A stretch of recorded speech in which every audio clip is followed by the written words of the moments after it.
Hey, what's good, Not Laundering family? We back at it. It's another day. I wanted to come to y'all because I'm coming home just from a real estate event that I signed up for. It's like it was a real estate bus tour for multifamilies.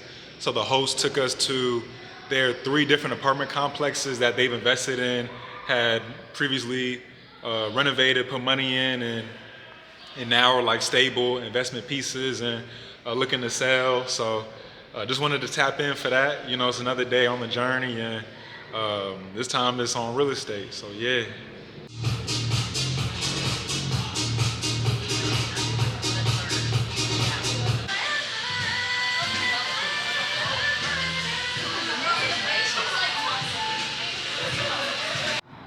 Hey, what's good, y'all?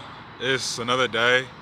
I'm just leaving the coffee shop right now. I had work today. That's one thing I got to bring up. So I started my new job. I think I mentioned that maybe 2 of my episodes earlier, right? So I had I left my job in San Antonio, had like 6 months to really try to lock in on local, try to,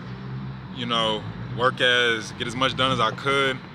But then, this economy and everything, right? I had to get another job. So I got another job. I started last week. Now is week 2. And one thing that I'm really looking at is just like, how do I stay effective, right? How do I really stay locked in and keep, taking advantage of my time?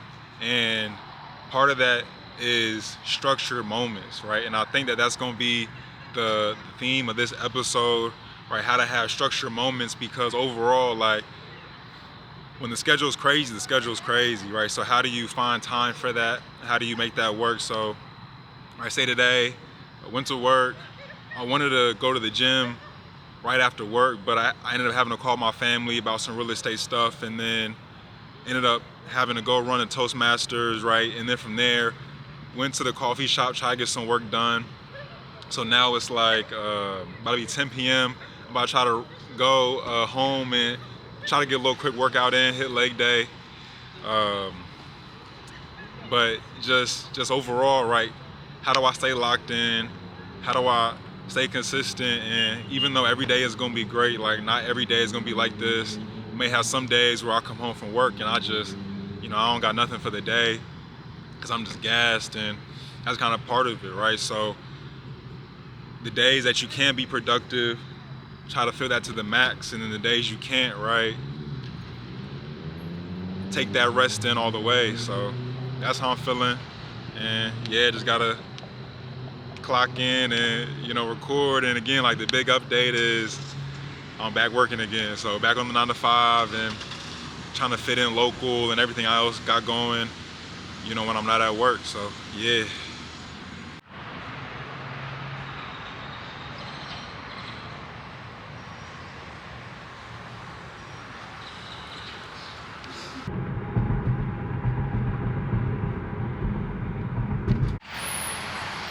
Hey, what's good, Not Laundering family?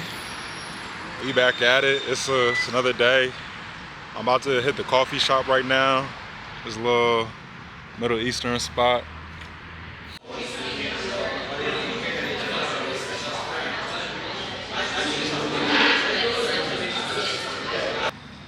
I'm just now leaving the coffee shop, trying to get some work in like always.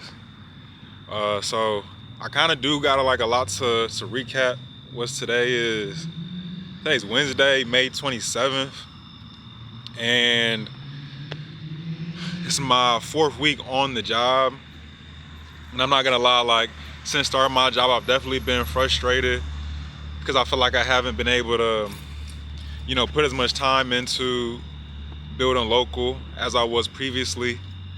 But again, I think it goes to trying to like stay true to your schedule. And I think kind of like a little bit of what I talked about in my last clip, like when there are moments when you can like be effective, how do you like maximize that to the most?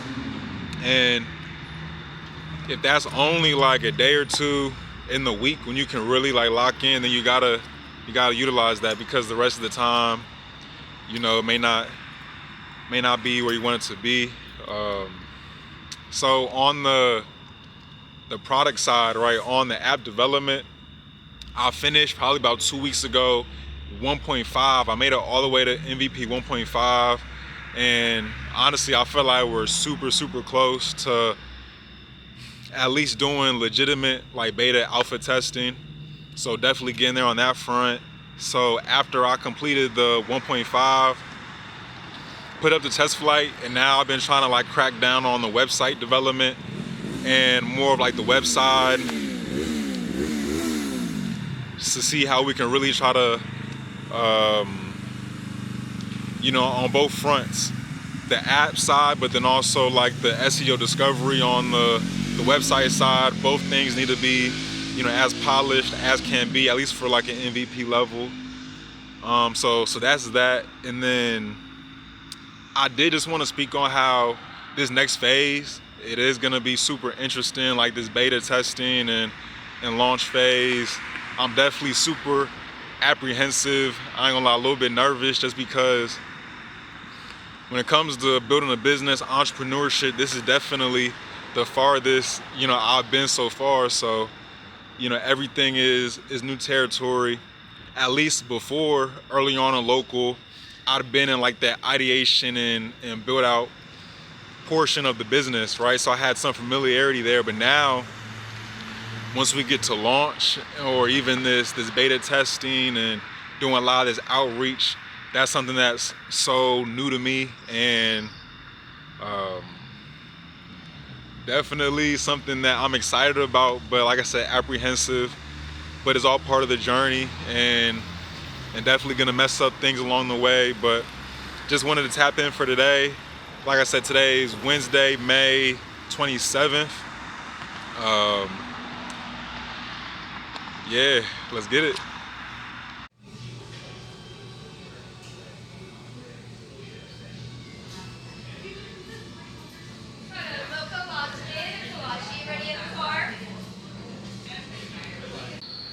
Hey, what's good, Not Andre family?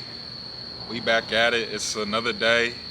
I'm out here right now trying to do some work, trying to do some real estate stuff. I'm trying to build a underwriting tool, so it's gonna help me and the family be able to go through properties easier, identify what are potentially better deals. So I want to make this tool pretty seamless, right? Like only have like a little bit of inputs, property name, link, location, property price, what's the rental income gonna be, and then from that only shoot out like a couple outputs that are like key, like ROI, probably like after 10 years, and then like monthly and annual cash flow.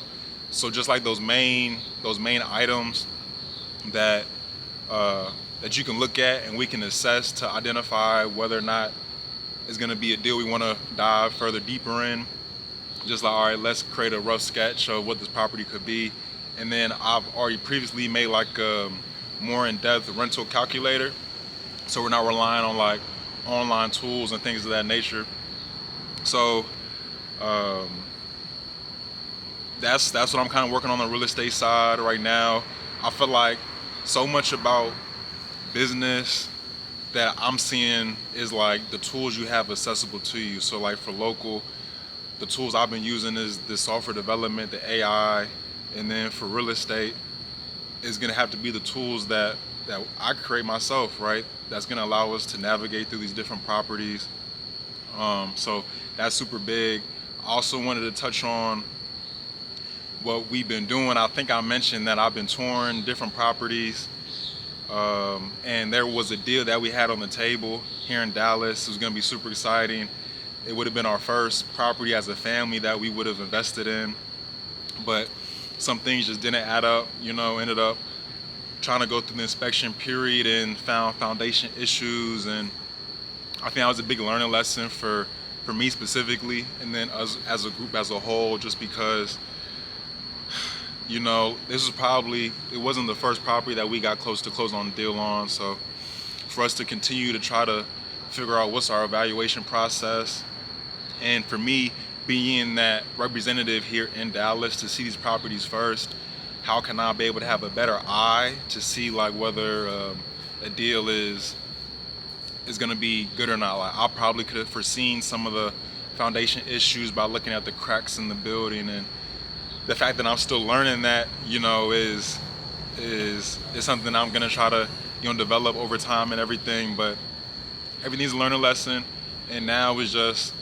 looking at the rest of these properties in Dallas and how to sift through them easier to identify what may be a potential good deal. So I don't know, I was kind of talking a lot, probably rambling, but on the real estate side, I just wanted to bring that up, right? Like, had a deal on the table, try to progress, but it fell through, and that's okay. That's gonna happen. That's real estate. That's life, and let's keep moving forward and keep going. So yeah, that's it. Honestly, I think I might want to end this episode here. So all right, let's get it, y'all. Going to achieve your 99 dream, and it's 99 dream because you are going to achieve your dream. It will be 100%, but nothing is perfect. So you're gonna achieve 99% of that. And the truth is, the moment you start pursuing it, you're already living it. So let's go and let's get it.